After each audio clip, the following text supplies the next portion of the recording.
to Chief Rolón, and they can introduce themselves, and then we'll talk about Pulse. You know, I think, why don't we do this? We'll just get right to your questions, and then as we answer the question, we'll introduce ourselves and what have you. Does that work? Yeah, better? let's start with introductions first, Okay, if that's okay. good deal, yeah. And name, first and last name, title, and spell. Orlando Rolón, Chief of Police, Rolón, R-O-L-O-N. Deputy Chief Eric Smith, E-R-I-C, S-M-I-T-H. Joe Fusio, I'm Deputy Chief, last name O-C-H-I-U-Z-Z-O. James Young, Y-O-U-N-G, Deputy Chief. And Jose Velez, Deputy Chief, V-E-L-E-Z. And Chief, if you just want to start with why you brought us here today and what the goal is. So everyone, of course, is getting prepared for the 5-year observance of the tragedy that we experienced here in the city of Orlando. And we thought it would be prudent for us to share with you any information that we could to share our experience when we were here, when it happened, what role we played during that incident, and obviously to also reflect on the great things that also happened as our community responded to the needs of those affected by the tragedy. So me personally, well, for the department, let me start first and most important. We created a ribbon for Paul so that we all proudly wear on our chest. It is part of our awards that we have in the department. All of us here have it on our uniform. It was the start of what we thought was appropriate to remember the souls that were taken, the 49 souls that were taken that day. We have come a long way since then. At the time I was a deputy chief with the department, transitioning from the Administrative Services Bureau to the Patrol Bureau. No one would have ever guessed in our department that we would ever experience something like that. We were prepared to address it, but we never fathomed the idea that we would be affected to the magnitude that we were as a community. I personally was at home as a deputy chief. We have the luxury of, you know, more often than not, being at home at night while our men and women of the Orlando Police Department are providing the services that our citizens expect to keep them safe. And I received a phone call around 2:45 in the morning, well into the incident. There was a lot of commotion, a lot of stuff going on. And the tone of the watch commander who provided the information, you could tell that things were serious.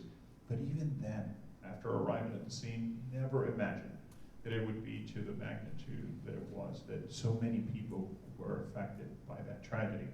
So we did what we do best in collaboration with our other law enforcement entities, local, state, and federal partners. We responded to the incident. We took care of what needed to be taken care of then. But what to me was most impressive is how our community then responded to the needs of those affected and the community as a whole.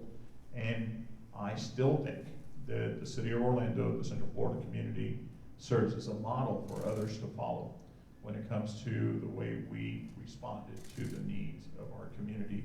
And another big takeaway was the fact that our community was so embracing. So we made it a point to show that we were one. We made it a point to show that love would conquer. We made it a point to express our gratitude for all the public safety, medical personnel, social services that descended here in the city of Orlando.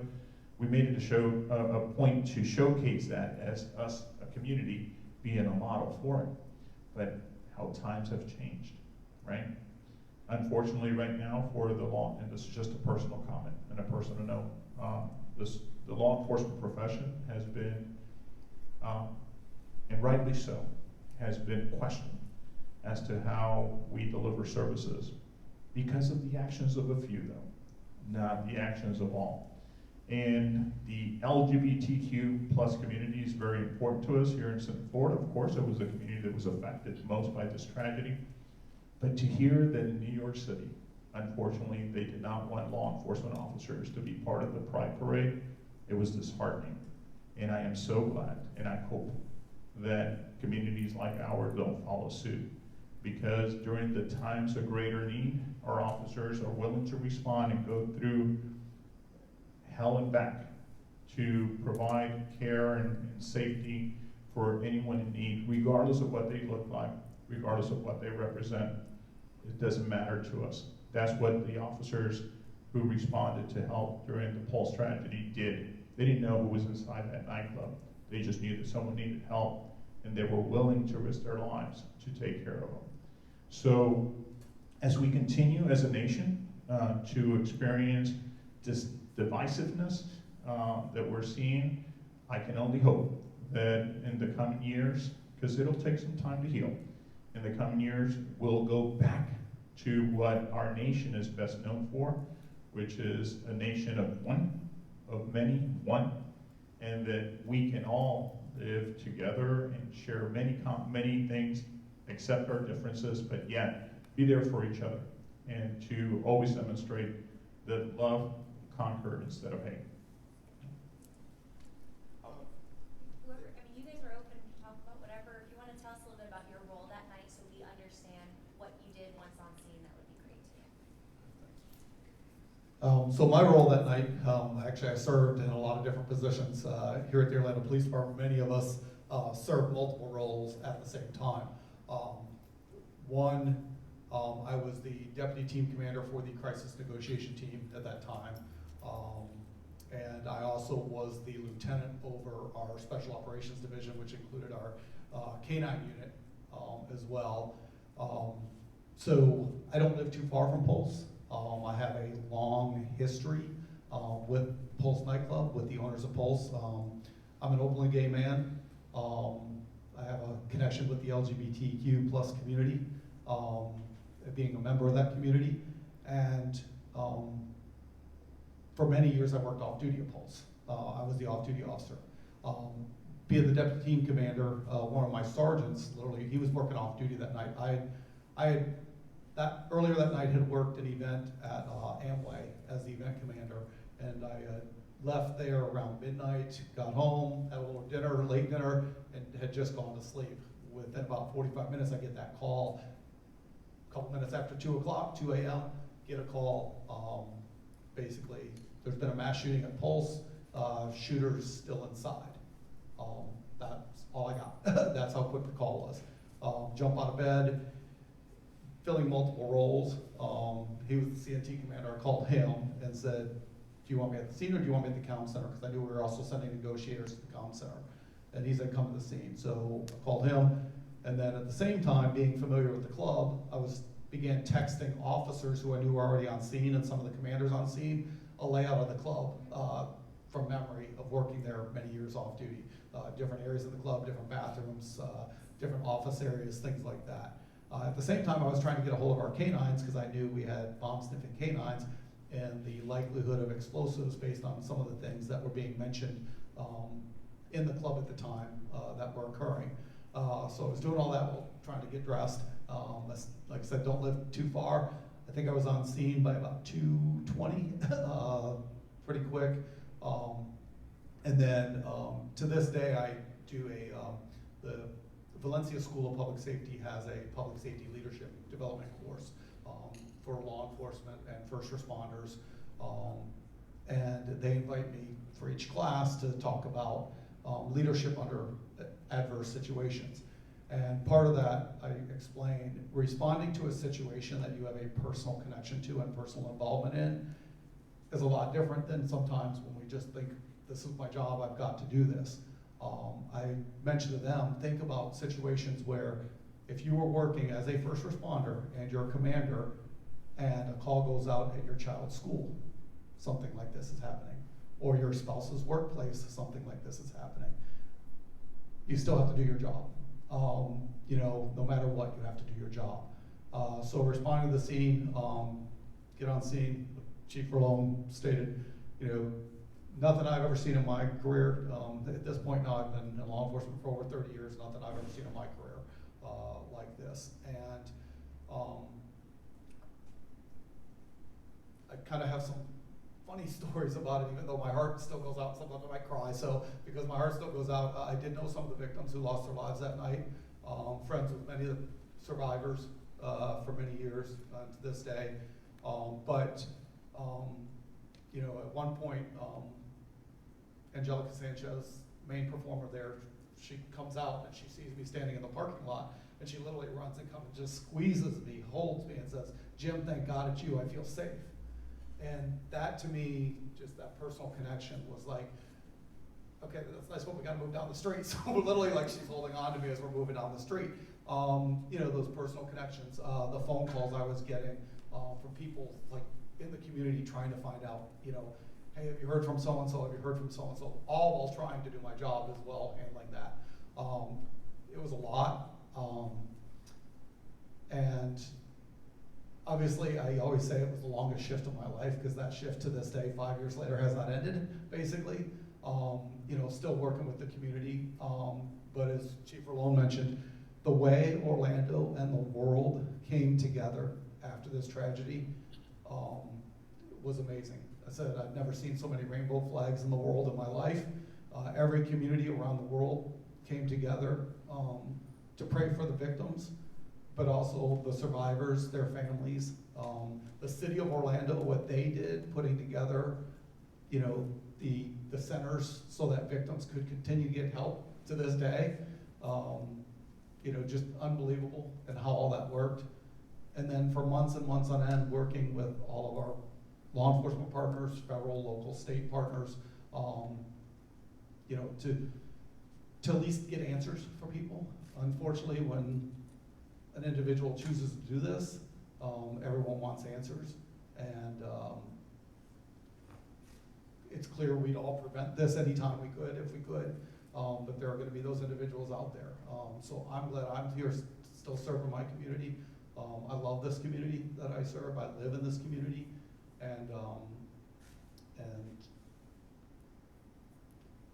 my heart, as I said, every day still goes out to those 49 victims to this day, and the survivors as well, and their family members.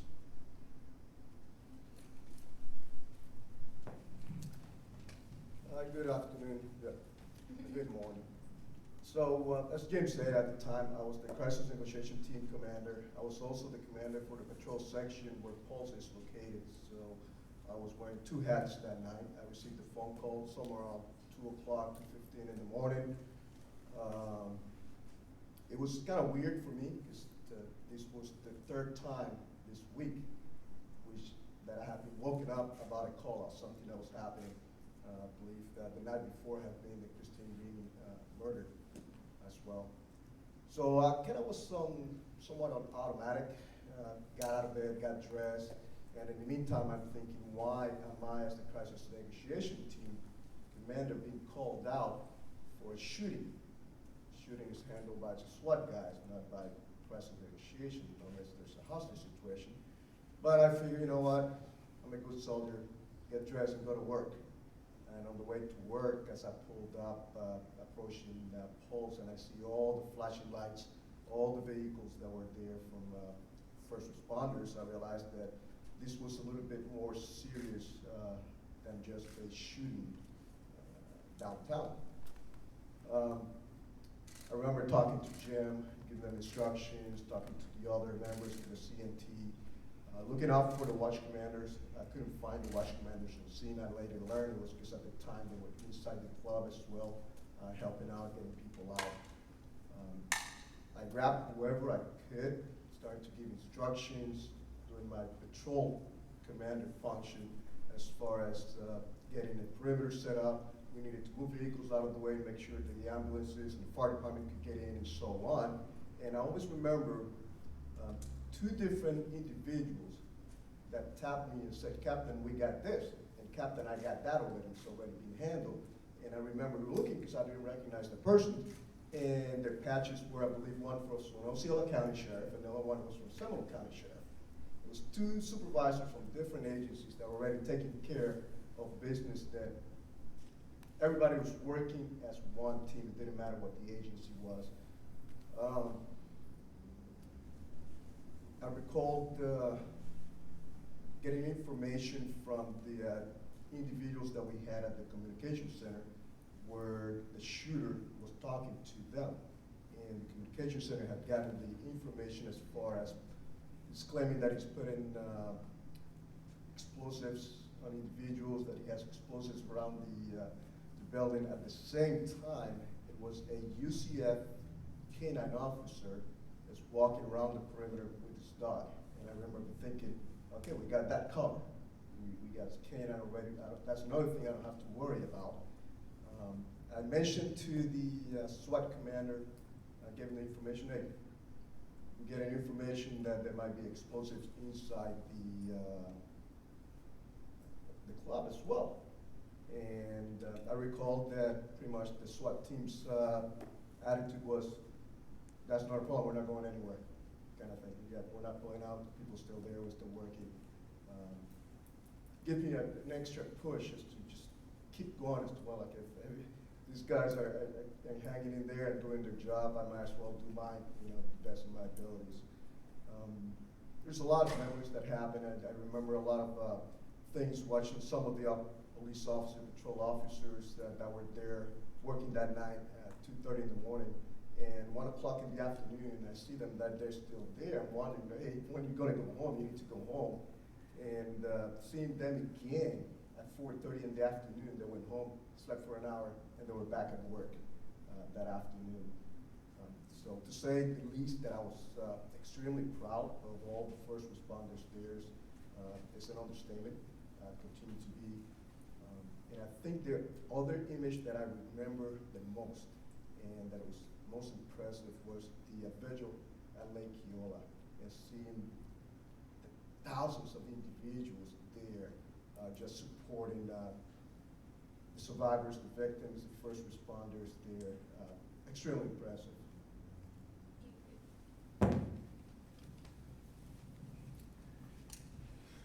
I was the deputy high risk commander when Pulse happened. The high risk commander is the person who's over all the special teams like SWAT and crisis negotiation. There was another deputy chief, Rob Hickman. He was the one who was the high risk commander at the time. I was his deputy under him. I remember I just got to sleep. I get the call. I actually see the page that there was a call out for SWAT, so I know I had to respond to a command post.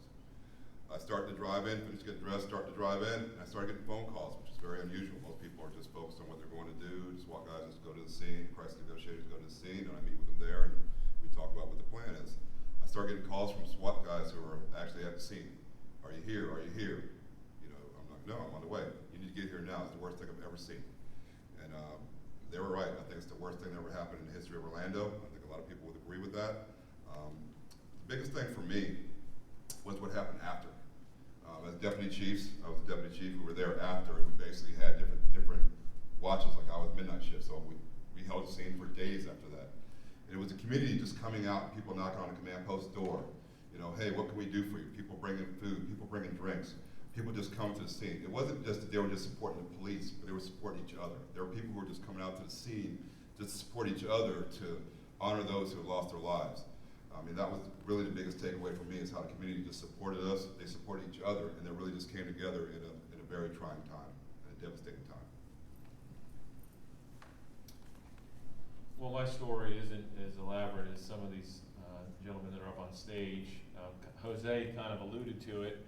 I was actually going on vacation the next day, and like he already talked about, we had 2 previous call-outs. I was on the SWAT team. I was a deputy team commander at the time on the SWAT team, and so I was set to go out of town with my family on vacation. And after our call-out on Saturday, I remember telling our team commander, like, hey man, this is it. Like, you got me today, but you're not gonna see me for a week. And we joked about it, thinking we just had 2 call-outs previously. Like, surely we're not gonna get another call-out tonight. And I've been on the team for about 12 years at this time. And I've said that before, and I still went to bed with my pager. This is how, you know, we still had pagers at the time. And I still kept my pager on my nightstand with me. For whatever reason, after this call-out, and I remember telling Mark that I wasn't gonna be on page, I left my pager in my truck. So I remember I went to sleep after the call-out that we had, and I remember waking up. It was like 5 in the morning. We were getting ready to leave for our vacation, and I looked at all the missed calls on my phone, and I was like, oh my goodness, like, and it was all the guys from the team. So I run out to my car, and I grab my pager, and I can just see the onslaught of pages that I'd had, and I was like, my goodness.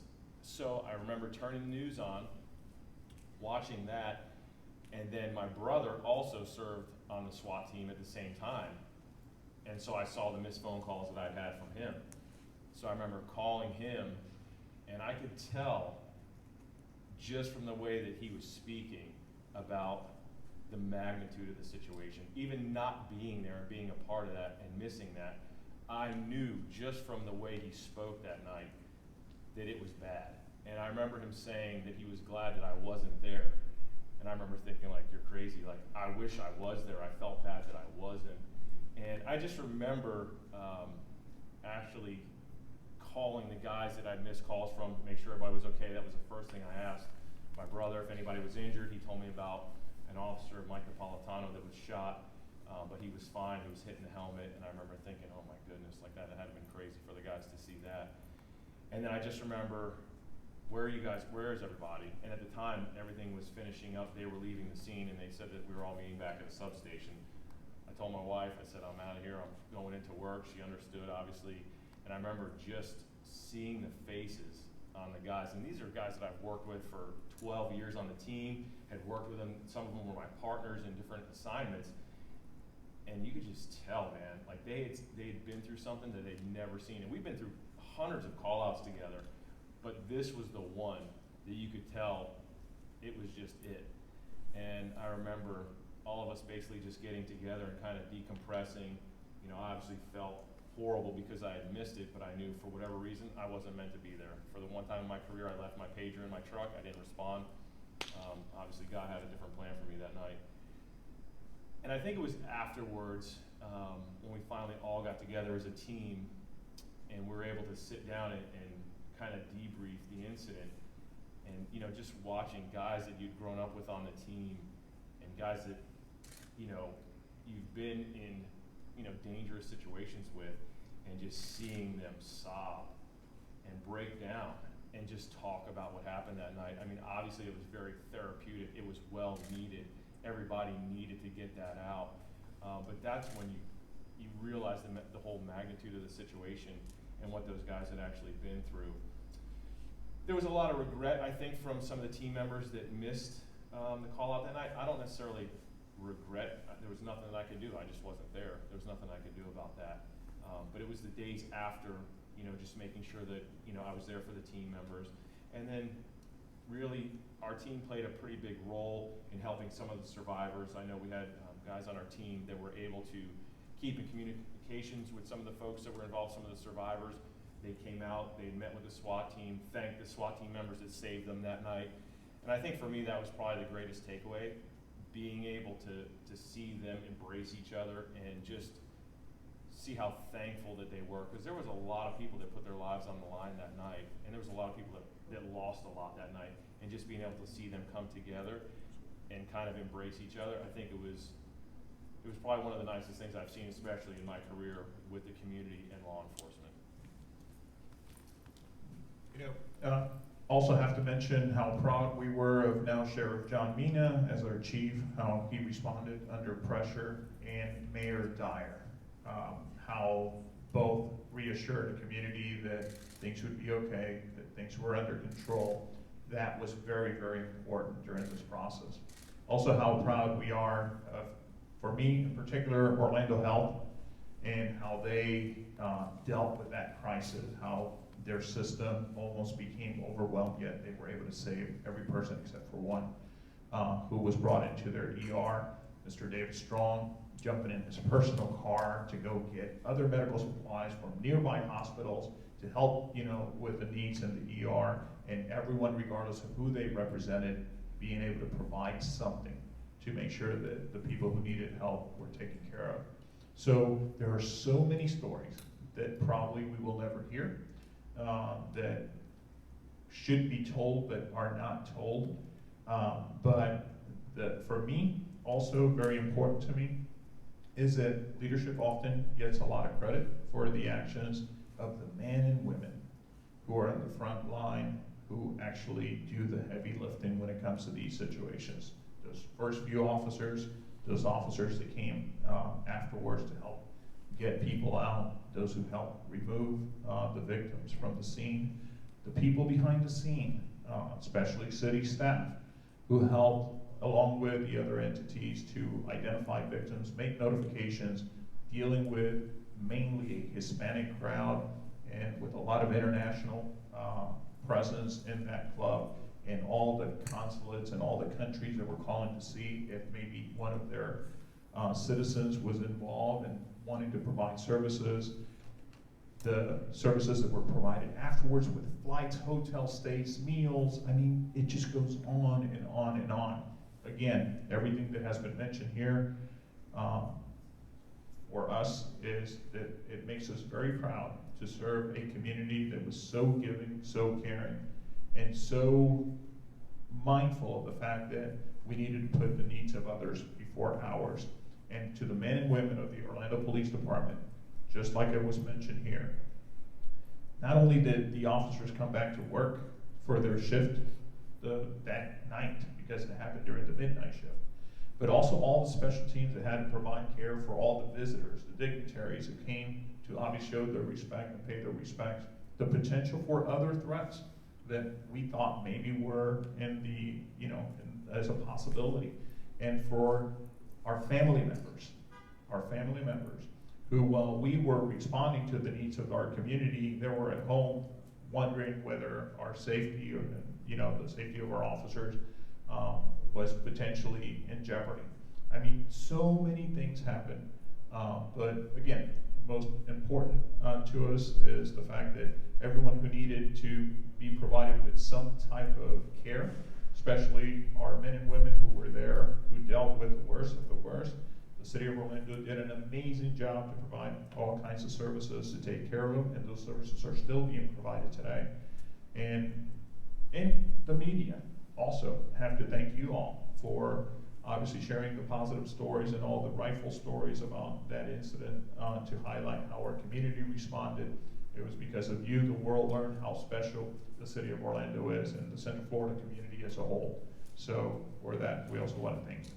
Questions? Can you talk about, I think in the years after 9/11 and then all the school shootings and such things that we've seen, those were horrible, but they never happened here, and then this happened, and it seemed like it kind of brought it all home. And I just wondered if you guys could talk about how or whether this changed your perception of the threats that are in the world. I know you guys train for all kinds of stuff, but did this bring it home? Did it make it so that it's a more present reality than previous to this?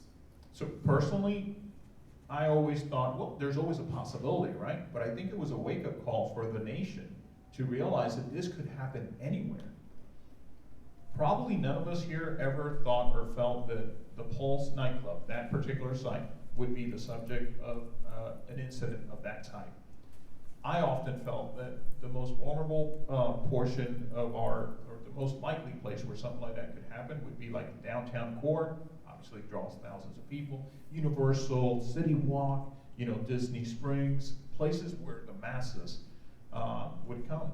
But I never thought the Pulse nightclub would be that one location where someone would do something like this. So I think, for me, it was just a wake-up call that we must always recognize as society of this nation that there's always a potential for something like this to happen. We have to be mindful of what's going on around us at all times and not be hesitant to report suspicious activity or something that makes you think, should I report it or not?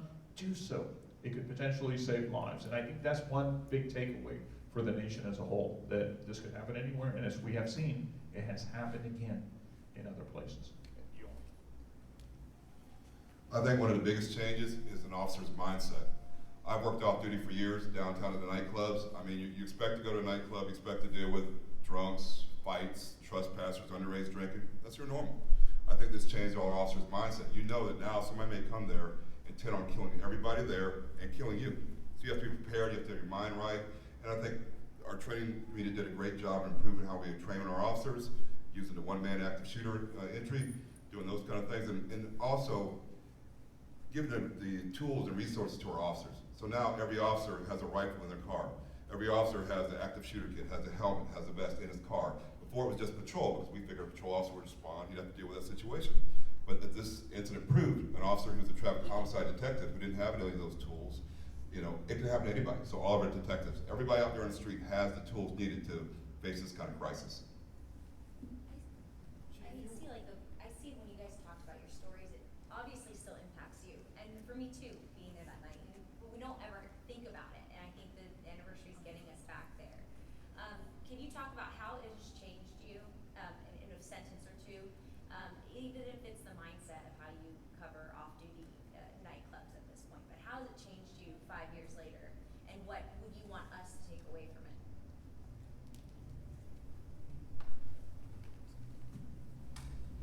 More towards, I'm more aware of the world. It's no longer, this is happening way over there, will never happen here. I am very aware that anything can happen anywhere, and we all, not just the first responders, but everyone needs to be prepared to respond to anything at any given time. For me, one thing I realized is that because Orlando is like the hub, that's, if you looked at Central Florida back then, 5 years ago, the only gay clubs anywhere in Central Florida were in Orlando.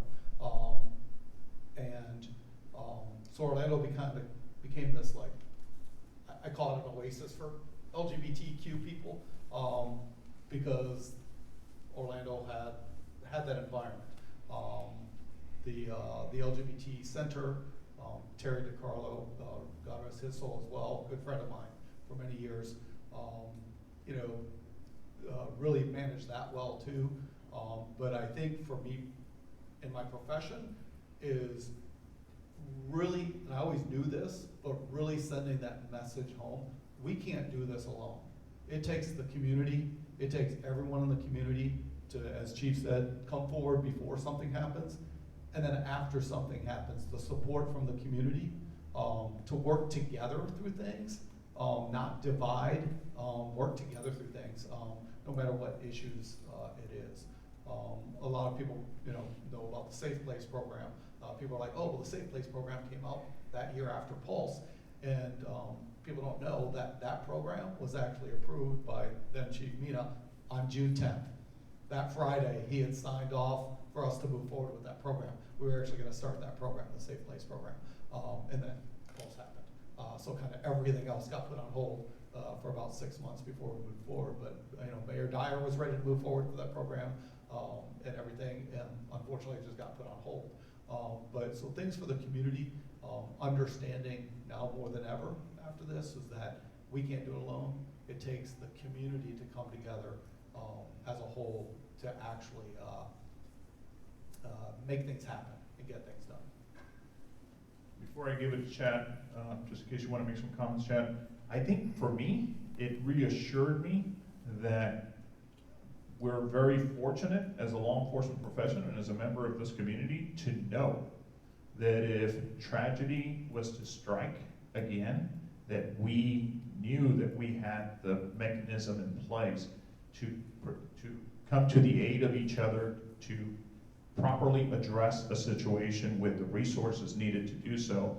And we've been tested and we have delivered on the fact that we were able to show that we are prepared to deal with that. But with that said, the key component though is the community. Like we have mentioned here, the community has to be involved in this process in order to prevent something like this from ever happening again. But just knowing that our men and women, police, fire, medical, community services, the community as a whole is there to respond to your needs if a situation was to happen again, I think that gives you the strength and the reassurance that things will be okay. Our last questions, guys, we'll wrap up. Chief, there was a lot of criticism of Detective Adam Ruler's initial response and some lawsuits, and I'm wondering if this situation were to happen again with changes in training, changes in equipment, do you think that the response would have been the same? I think as a result of our after-action report, just like we learned from other entities that experienced a tragedy in the past, I think this has made all of us better. And from every situation, there's always an opportunity to make adjustments to better respond to a tragedy like this, right? put yourself in the shoes of someone who is confronted with this situation, and you can recognize the power of the weapon that is being used, that is not a gun, it's a rifle. That particular weapon can literally bypass the regular body armor that you have on. That all you have is a sidearm to counter that. And we are very blessed here in the city of Orlando, where we know that backup is within seconds, more often than not. But during that particular period, it was during what we call the downtown dump, where all the clubs are closing, so all the resources are headed to it. You're asking for help, and you're expecting that help to get there within seconds, as it normally does, but it's taken a little longer. And as you're doing that, you're communicating the fact that you need help. You know that things are bad, but yet the help is not getting there quick enough, and you're asking for the help again, and eventually the help gets there, and the team is built, and the team goes in based on the training that you have received. So I think everything that could have been done, that should have been done, was done during that particular incident, and the way that those officers were trained. The biggest takeaway, though, was what was mentioned here a few seconds ago. As a result of it, a different way of training, a different expectation for the response, definitely an improvement on the equipment that we have, not only for police, but also for fire as a result of it. So the biggest takeaway is that today we're better prepared to handle that situation. So it sounds like you think that it wouldn't necessarily unfold the same way. Today, it wouldn't, but I'm telling you, God forbid we experience something else like this anywhere in the world, and another after-action report comes out. I bet you that there will probably be some recommendations or takeaways that we, as agencies, law enforcement agencies, will probably evaluate and consider for implementation as a result of those findings. So there's always a better way of doing business. That's what we pride ourselves in always looking for, and I'm sure that there will be other techniques or abilities to improve the way we do business in the future. Chief, one last thing, if you don't mind, just one more minute, having him say the biggest takeaways, how the community came together for LGBTQ community and the Hispanic community in Spanish, Sí. for the Spanish media, and then we'll be done. Okay. So para nosotros, o para mí y para todos nosotros, lo más importante que podemos reconocer de la tragedia de Pulse fue como la comunidad se unió y respondió a las necesidades de todas las personas que fueron afectadas y la comunidad en sí. No solamente a nivel local, pero a nivel estatal, federal, todas las agencias que participaron en este proceso hicieron posible que esta comunidad, esta ciudad, este departamento de policía y la ciudad de Orlando pudieran haber hecho lo que hicieron para poder responder de una manera apropiada, adecuada para las personas que fueron afectadas. So, de esa parte estamos muy orgullosos de ser miembros del departamento de policía de Orlando, de residir en esta comunidad, y solamente quiero decir gracias a todas las personas que en aquel entonces nos apoyaron y a todos aquellos que nos apoyan hoy en día. Okay. All right, we'll wrap it up. Thank you very much. Thank you. Listen.